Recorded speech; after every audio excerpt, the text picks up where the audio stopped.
The second Sunday of Easter, Divine Mercy Sunday, April 27th, 2025. It is a custom to ask people, where were you when a particular event occurred? It might be when a catastrophe struck, like a blackout or earthquake, or when a tragedy like Superstorm Sandy or the helicopter crash which happened in the Hudson. How about today? Where were you when you learned Pope Francis died? We can remember and recall, even if we were not in attendance. In contrast, I would like you to join me in the upper room, gathering with the apostles, perhaps still recoiling from the disaster of the crucifixion, their lost hope and missing body. Then Jesus enters, doors locked, and he says, "Do not be afraid." John's Gospel reports, he showed them his wounds, assures them that it is he. He eases their fear, breathes on them and fills them with his Spirit, and then sends them to report what they experienced. How often Pope Francis said, "Do not be afraid." Are you with me? Are you in attendance? This experience is the moment for us to say, I believe. I believe that in the words of Revelation, he once was dead but now is alive and present. John in the book of Revelation describes his long white robe, the golden sash. The description fits with the vision of Saint Faustina, who was directed by the Lord and supported by Pope St. John Paul II, who designated today, the second Sunday of Easter, as Divine Mercy Sunday. I'm sure you are familiar with friends who have been touched by devotion to Divine Mercy. People who pray the chaplet daily and discover that mercy is the mission of the Church.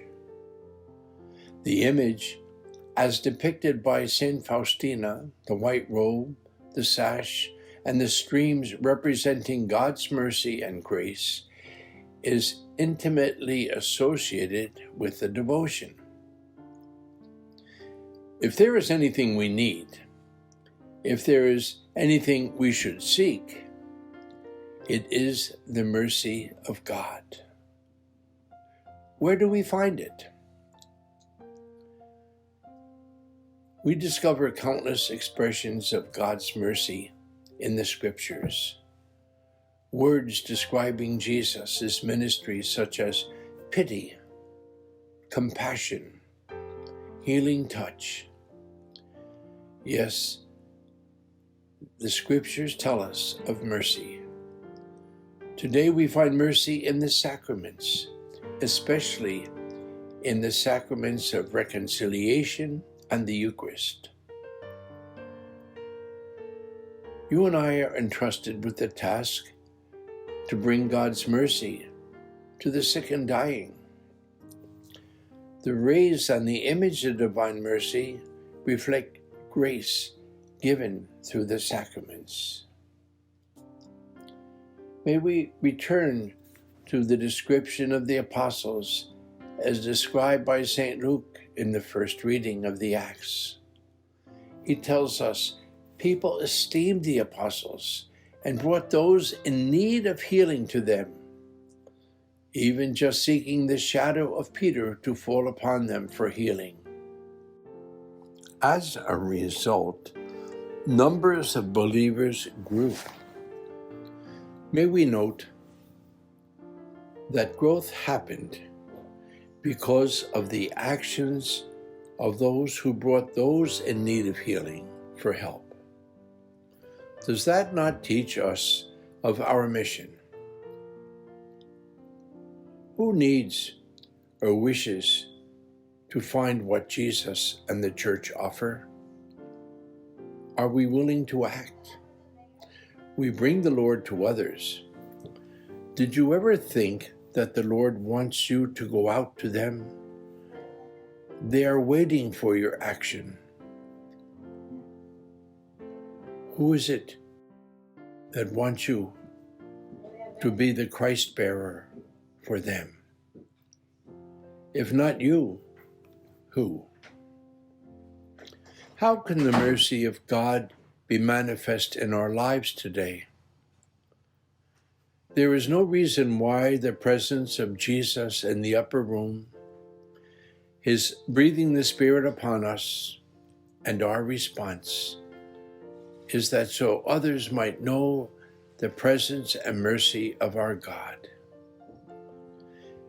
If you truly wish God's mercy for yourself, and you should, then act to bring His mercy to the forefront. May we learn more of this devotion, something of our own time, as St. Faustina of Poland died only in 1938. Look up the devotion on Facebook or on YouTube. I wish to conclude our reflection today reciting the prayer given to us through St. Faustina. I invite you to repeat it after me. Eternal God, in whom mercy is endless, and the treasury of compassion is inexhaustible, look kindly upon us and increase your mercy in us, that in difficult moments we may not despair nor become despondent, but with great confidence submit ourselves to your holy will, which is love and mercy itself. The opening question: where were you when you learned the Pope died? Where were you when we prayed together the Chaplet of Mercy? For the sake of His sorrowful passion, have mercy on us and on the whole world. The image of divine mercy quotes our prayer: Jesus, I trust in you. God bless you.